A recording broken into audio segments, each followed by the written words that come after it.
ma-improve ko lang po yung talento ko and ma-inspire ko din po yung ibang mga batang nanonood na parang gusto din pong sumali sa mga ganito.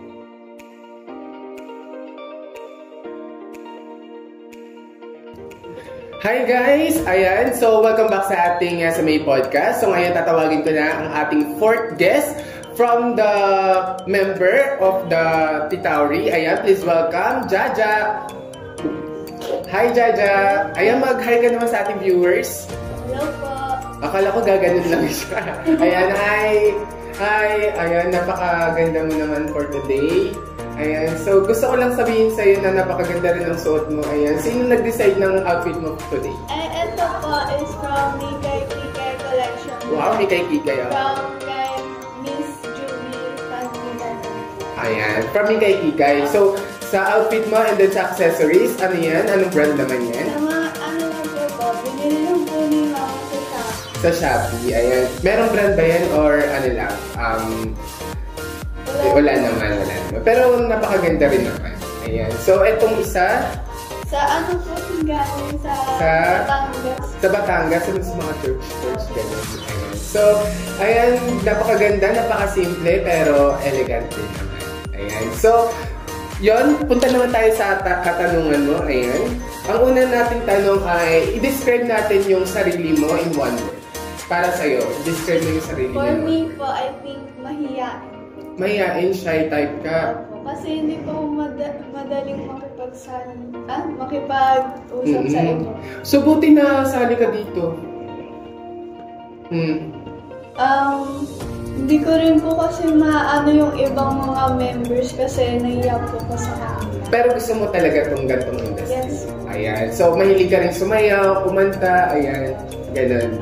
So, bakit nakapag-decide ka na gusto mong sumali sa gantong industry? Kasi for me po, I think gusto ko pong ipakita yung talento ko sa ibang tao para ma-inspire ko po sila. Okay.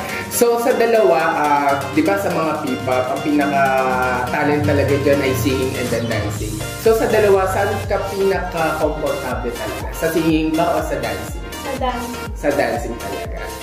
Ayan. So, since na nasa industry tayo ng mga pop or P-pop, ganyan, so, ano yung or sinong group ang pinaka-idol mo? Sa Korea muna tayo, ha? Sa K-pop? Sa, New Jeans po. New Jeans? Ano yung male group or female group? Female group. Female group. So, sino ang pinaka-bias mo sa kanila? Si, po, Honey. Honey? Opo. Honey. So, ilang members yan? Ang New Jeans? Parang mga 5 po sila. 5 sila. Tapos, sino ulit yung bias mo? Si Honey. So, bakit siya yung naging bias mo? Kasi for me po, parang ang unique lang po talaga siyang tignan and kikay-kikay. Kikay-kikay. So, medyo kikay ka din, ganun. Pero sabi mo, ka kanina, bakit ka nahihiya minsan?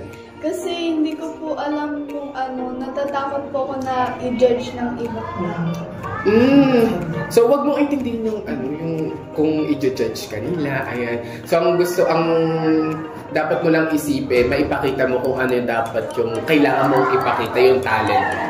So, wag ka mahihiya. So, nasa industry tayo ng ganito. Meron talagang mag-judge sa atin. Ang gagawin na lang natin, ipapasok yan dito, pero ilalabas sa kabila. Ganun na lang tayo. So, ganung industry. So, kailangan wag ka mahiya. Kung ano man ang sabihin sa'yo, tanggapin mo kasi yun naman talaga ang industry. Okay? So, next tayo. Sa Pinoy group, meron ka bang dito?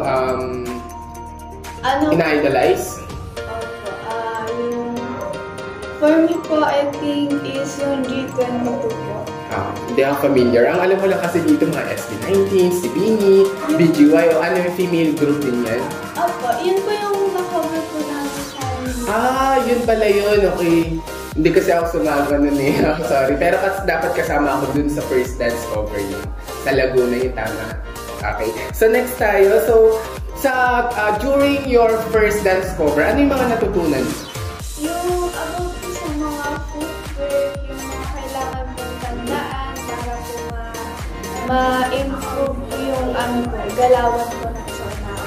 Nag-improve naman ba sa first dance? For me po, parang Ayan, yun naman talaga dapat, no? Improve lang ng improve. Kahit nasa umpisa, hindi ka masyadong magaling, hindi ka masyadong marunong, pero kapag palagi mong ginagawa yung isang bagay, nagiging magaling tayo.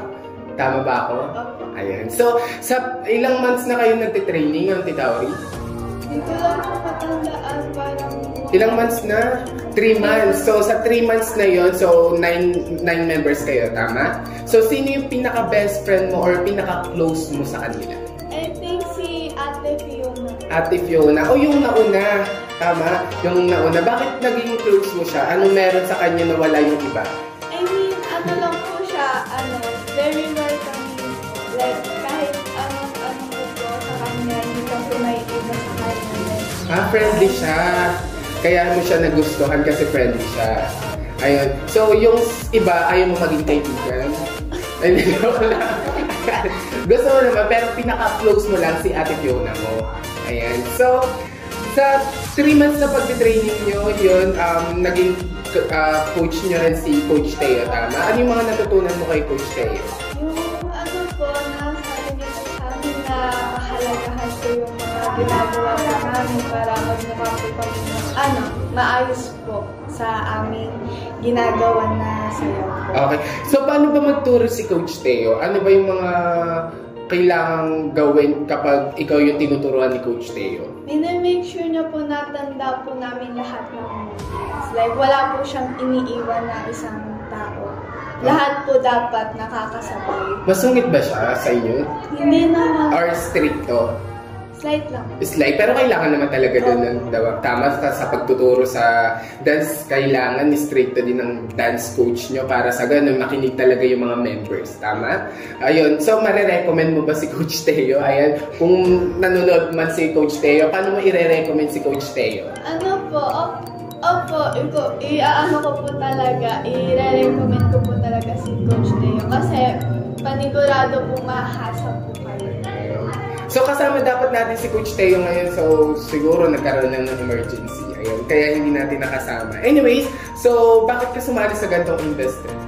Like I said po kanina, para lang po ma-improve ko lang po yung talento ko and ma-inspire ko din po yung ibang mga bata na parang gusto din pong sumali sa mga ganitong grupo. Ayan.